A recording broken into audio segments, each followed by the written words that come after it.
The meter read $412 when I finally accepted that the car had not moved in 3 hours. The back seat was empty, and whatever was wearing my dead wife's voice was still giving me directions. My name is Owen Marsh. I am 54 years old, and I have been driving a night taxi in the city of Veldrath for 11 years.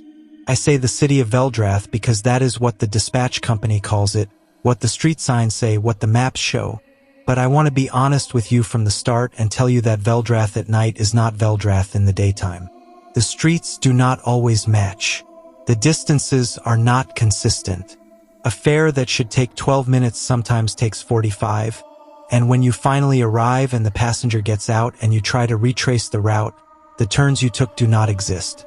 The streets that brought you there are not the streets that take you back. I have been driving these roads for 11 years, and I am still, on certain nights, completely lost within 4 blocks of my own garage. This is not a city problem that dispatch will acknowledge. I have raised it with 3 different shift supervisors over 11 years, and the response is always the same. It is fog disorientation, it is night blindness, it is fatigue causing spatial confusion. Take your breaks, eat before your shift, keep your route map current. The company provides a laminated city grid in the glove box of every cab. I have 4 of them in my glove box because I keep taking new ones thinking the next one will be more useful than the last, and they are all identically useless past a certain hour. Veldrath fog is not ordinary fog. I should tell you that plainly because it matters to everything that follows. In other cities I have worked, I drove in 2 other cities before Veldrath. Fog is weather. It rolls in from the water or the low ground. It reduces visibility. It burns off in the morning. Veldrath fog is structural. It exists at street level in the same districts at the same density every night, in weather that by every other measure should be clear. I have driven through the old quarter on nights with no cloud cover, stars visible directly above, and the streets ahead of me nothing but white wall for blocks at a stretch. It does not burn off. It does not thin.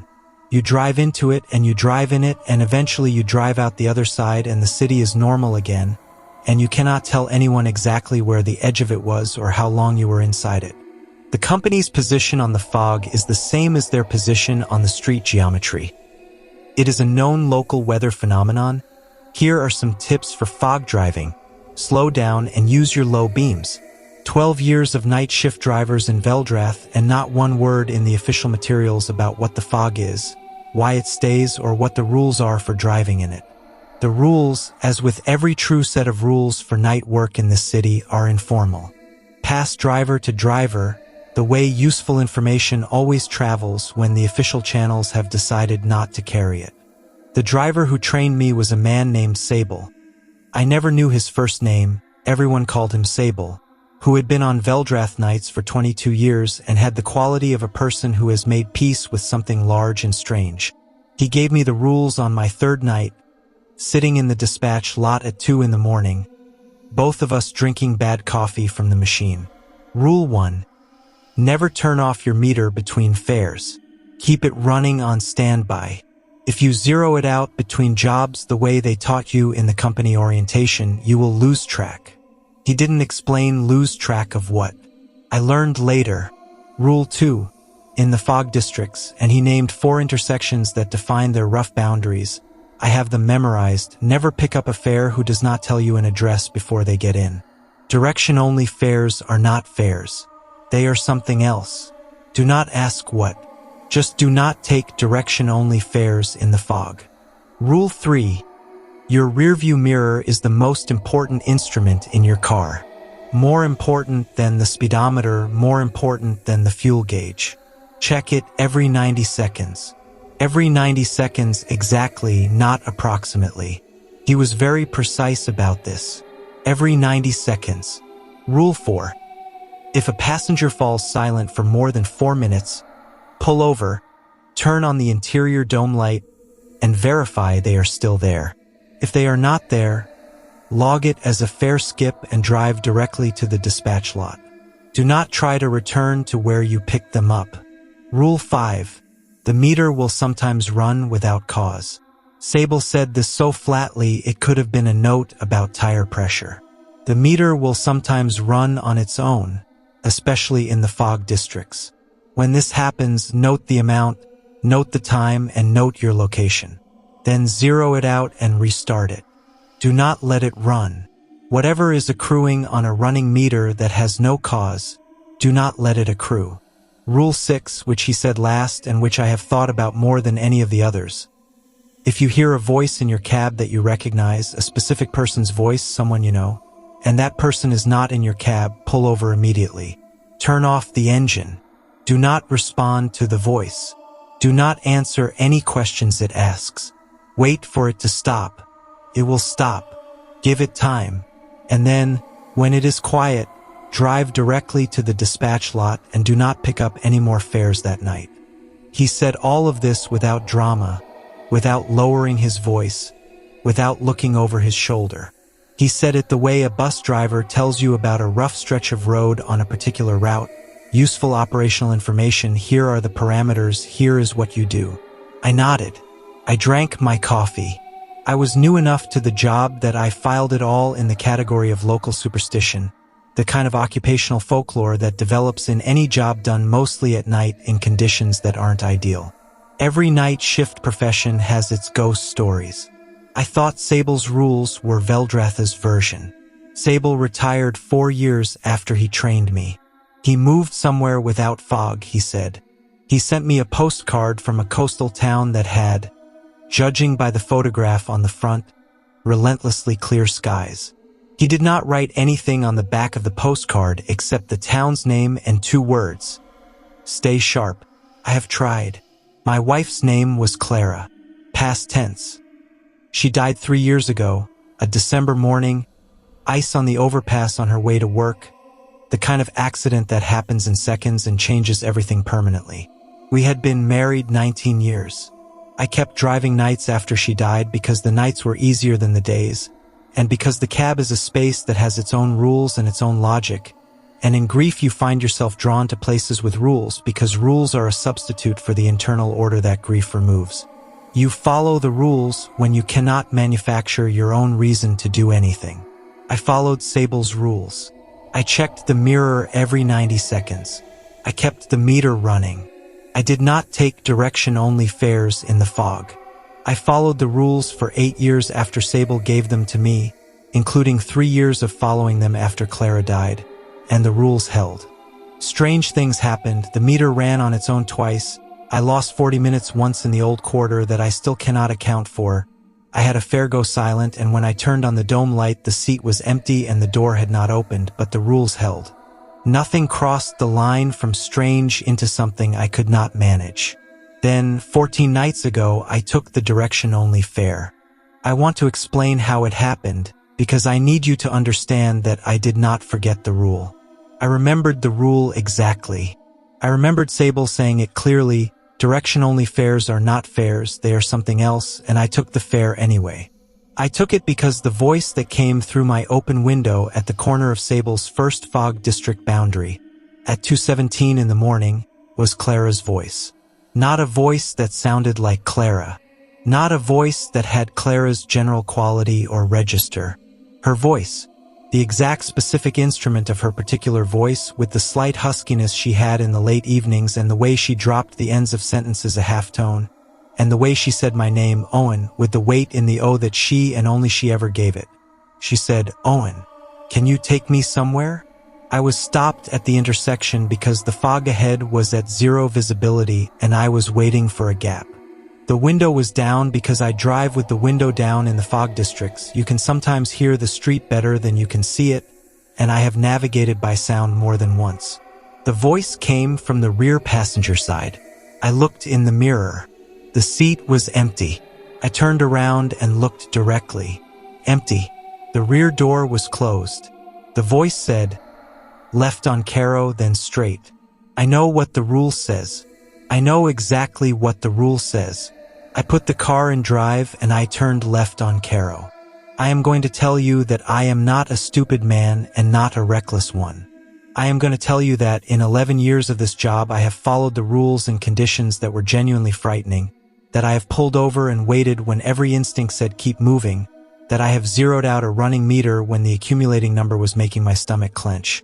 I have been a disciplined driver in a city that rewards discipline. And I turned left on Caro anyway, because the voice was Clara's voice, and 3 years of grief had apparently not been enough to build a wall solid enough to hold when her voice came through my window at 2 in the morning. Love, I have learned, is the only thing that makes a person break a rule they know is there to protect them. The fog closed behind the car as I turned. That is the nature of Veldrath fog. You drive into it and it closes, and the world behind you is gone as completely as the world ahead. I was in it. The meter was running. The dome light was off. The rear seat in the mirror was empty, but the seatbelt was fastened. I saw it in the mirror at my first 90-second check, approximately 30 seconds after I made the turn. The rear passenger seatbelt, the right rear, the side the voice had come from, was drawn across the seat in the engaged position. The buckle clicked in, taut across nothing, holding nothing. The belt was designed to detect body weight and go slack if the seat was empty, and it was taut. For $112 later, in terms of time, not distance, I am going to tell you everything that happened in between because you need to know all of it. The directions continued. Always Clara's voice. Always from the rear right where the belt was fastened. Left here, straight, take the next right, go slow through this stretch. The voice knew the streets. Not just the names, the character of them. It said go slow through this stretch on a section of Verney Road that I have always driven slowly because the surface is bad and you can blow a tire if you hit it wrong. It said the names of the streets before the signs appeared, which in the fog is before you can see more than 10 feet ahead. It knew where we were. It navigated with the familiarity of someone who had ridden these streets before, and the specificity of the knowledge was the worst part. Worse than the voice itself, because a voice can be a sound that resembles something and be nothing, but this navigational knowledge was intimate. This was someone who knew Veldrath the way you know a city you have ridden through 1,000 times in the passenger seat while someone you love drove. Clara had ridden with me. Not often. She didn't love the cab, it made her anxious to be in it when I was working, something about the dynamic of being a passenger in your husband's work vehicle. But sometimes on slow nights, she would come along for a few hours and sit in the back, which we both found funny, the formality of it, and she would watch the city go by and occasionally she would say, turn here, take this way, I like this street better. She knew Veldrath from the passenger seat. She had navigated for me before. At the 40-minute mark, I checked the meter. $63. Normal for 40 minutes of running time. The fog outside was absolute. I could not have told you what street I was on. My route map was in the glove box and I had reached for it twice and both times the voice said, keep both hands on the wheel. I kept both hands on the wheel. At the 90-minute mark, the voice told me to stop. I was on a street I did not recognize, which in the fog districts is not unusual. A residential street, or something that presented as residential. The shapes of houses suggested in the fog on both sides. No lights on in any of them, no other cars. The meter read $104. I stopped the car. I kept the engine running. The voice said, do you know where we are? I said I didn't recognize the street. The voice said, you've been here before. I looked in the mirror. The seatbelt was still taut. The seat was still empty. And I noticed something that I had not registered at the 90-second checks because I had been focused on the seat itself. In the fabric of the rear seat on the right side, there was a depression. A shallow but distinct impression in the vinyl seat cushion, as if someone was sitting in it. Not deep, not the full displacement of a human body's weight, but present. The suggestion of weight in the upholstery. The way a seat holds the memory of a person for a few minutes after they stand up, except this had been accumulating for 90 minutes. I turned around. I looked directly at the rear seat. The depression was there. The seatbelt was taut. The seat was empty. I said Clara's name. The voice was quiet for a moment. Then it said, keep driving. I am going to be honest about what happened in my chest when she said that. It was not fear. Fear was somewhere in the background, operational, noting that I had broken Rule 2 and Rule 6 and that the situation was outside the parameters of anything I had managed before. But what was in the foreground, what filled up most of the available space in my chest, was something so much worse than fear, which was the specific grief of a man who has been told by his dead wife's voice, in the dark, in a fog he cannot see through, to keep driving. The grief of 3 years of the particular silence that a 19-year marriage leaves behind it. And then this which was not her and which I knew was not her and which used her voice and her navigational knowledge and the impression of her weight in the seat. This almost. I kept driving. At the 2-hour mark, the meter read $209 and the voice told me to turn onto a street called Marin Close, which I know. Marin Close is 3 blocks from the cemetery where Clara is buried. I know this because I drive past it sometimes. Not on routes, just past it, the way you orbit something you cannot approach directly. The fog on Marin Close was thinner than it had been anywhere else that night, and I could see the stone wall of the cemetery on my left as I drove and the entrance gates ahead, iron gates, closed. The voice said, "Stop here." I stopped at the gates. Engine running. Meter reading $231. The voice said, "Thank you for the ride." And then the rear door opened. I need to be precise, not mechanically, not the way a door opens when a handle is pulled. It swung open with the particular ease of a door that has been opened 10,000 times by the same hand. Clara opened car doors the way she did everything efficiently and without ceremony. The door opened that way, and the seatbelt went slack, and the depression in the seat disappeared. And the dome light came on automatically as it does when any door opens, and I looked in the mirror and the seat was empty and the door was standing open and the cold air from outside was coming in. I looked at the cemetery gates. In the thin fog between the car and the gates, for approximately 2 seconds, long enough to see, not long enough to be certain of anything, there was a shape, the outline of a person, the height and proportion of a woman, walking away from the car toward the gates. Then the fog shifted and it was gone and the gates were closed and the empty street was quiet. The door closed, not slammed, not slowly, the way Clara closed doors. Matter of fact. Done. I sat in the car on Marin Close at approximately 4:18 in the morning and I let the dome light fade back to dark and I looked at the meter. $231. And then, while I watched, the meter continued. The numbers rolled. 232. 233. The car had not moved. I had not touched the meter. The car was in park with the engine idling and the meter was running and Sable's voice in my memory was saying, "Do not let it run. Whatever is accruing on a running meter that has no cause, do not let it run." I could not zero it out. The zero button was under my right hand and I could not make myself press it because zeroing it meant ending it, and ending it meant that was all there was. And I was sitting outside the cemetery where my wife was buried and her voice had just thanked me for the ride and her door had just closed with the specific efficiency that was entirely hers. And the meter was running, and every dollar it accumulated was another second of whatever this was, and I could not end it. $412. That is where I finally pressed the zero button. That is the number where something in me that was stronger than grief took my hand and pressed the button and the meter went to zero and the numbers stopped. I drove to the dispatch lot. I logged the night's fares. I listed a cash payment of $0 for the last fare. There is a code for fare skips and I used it. And I sat in the lot as the sky went from black to gray and I thought about Rule 2, which I had broken, and Rule 6, which I had broken, and whether Sable's rules were protection or whether following them would have simply meant that I never heard her voice again. I do not know the answer. I am not sure there is one that resolves cleanly. What I know is that Veldrath is a city that does things at night that it does not do during the day, and that the fog is not weather, and that the meter does not run without cause even when it runs without a passenger, and that something in this city reads the frequency of grief and finds the specific note of it and plays it back to you in the voice you are most helpless against. I drove again the following night. I always drive again. The cab is the space with rules, and the rules are a structure when your own structure has been dismantled, and even broken rules, especially broken rules, teach you something about the shape of what you're navigating.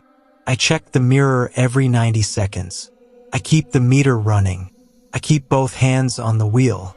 And on Marin Close, whenever my route takes me past the cemetery gates in the fog, I drive slowly.